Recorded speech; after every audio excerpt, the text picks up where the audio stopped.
And Hebrews chapter 7, verse 25, and I read the word of God. Therefore, he is also able to save the uttermost those who come to God through him, since he always lives to make intercession for them. The ever-living one. At si Jesus po yung tinutukoy dyan sa Hebrews chapter 7, verse 25. Ang tanong po natin, meron po tayong tanong, what does it tell us about Jesus? So number 1 po na puntos, kanina, isir ko na kanina mga kapatid, number 1 point, he is able. Amen. The Bible said, he is able to save the uttermost. He is able to forgive our sins. Amen. Hebrews chapter 7, verse 25. Sabi po ng salita po ng Diyos, dahil nga ariyan, lubusan niyang maililigtas ang lahat ng lumalapit sa Diyos sa pamamagitan niya, sapagkat siya ay nabubuhay magpakailanman upang mamamagitan para sa kanila. Ililigtas po ng Diyos yung mga tao na handang lalapit po sa Kanya, mga kapatid. Amen. At si Jesus, ito po good news mga kapatid, siya po ay mamamagitan sa ating lahat, mga kapatid. That our prayers will be answered. Amen. Nag-i-intercede po ang Diyos, si Jesus Christ, para po sa iyo, para po sa ating lahat, mga kapatid. Dahil po dyan, He is able, sabi ng Bible, He is able to save the uttermost. He is able to forgive our sins. He is able to save you. Amen. Number 2, God is available 24/7. Number 2, God is available 24/7, mga kapatid. Kung meron pong 24 hours ang Diyos po na ating pinaglilingkuran, He is available 24/7. Amen. For those all who come unto by God, by Him, mga kapatid. If you available ka ba, kapatid? Jesus always willing to let people get to Him. Ulitin ko po. Jesus always willing to let people get to Him. He was available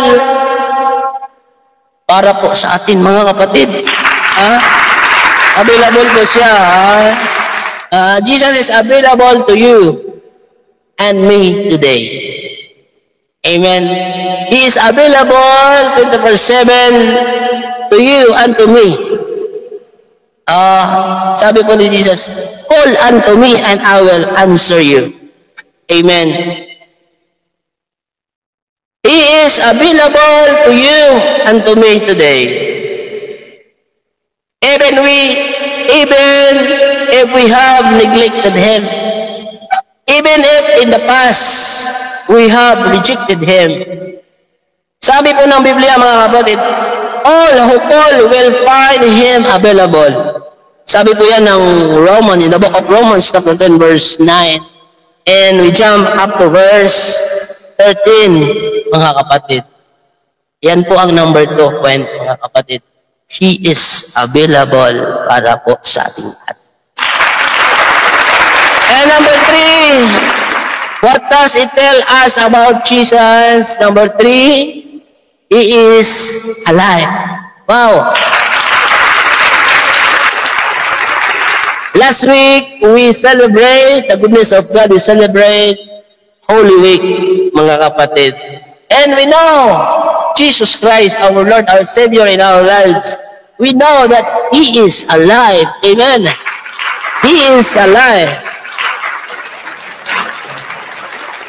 Seeing he ever lived to make intercession for them. Kasabi po yan ng ating text, mga kapatid. Ha? He always lived to make intercession para po sa atin, mga kapatid. Ha?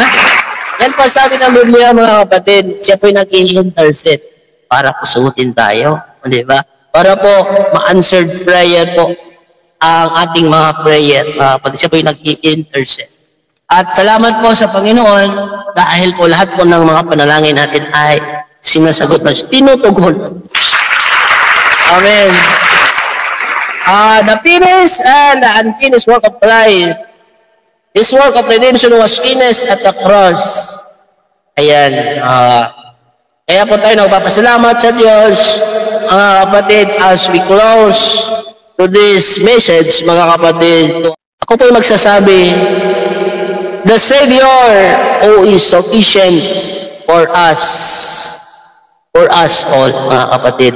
Ulitin ko po, the Savior who is sufficient for us, para po sa ating lahat. Ayan. So napakaganda po, mga kapatid, ang ating message for today. Amen. So maraming salamat po sa inyong lahat. Mga kapatid, as we close this live stream, mga kapatid, pinapasalamatan ko po, daghang kayong salamat sa inyong tanan na kamo nagapaminaw kanunay sa pulong sa Ginoo. Salamat po sa inyong time, for your love and for your full support. As always, mga kapatid, na kayo po ay patuloy na naglilingkod po sa Diyos, kasama po ng inyong pamilya, ng ating pamilya, ng ating mga kaibigan, lahat po ng mga anak na Diyos ay nagpapatuloy po sa paglilingkod sa Diyos.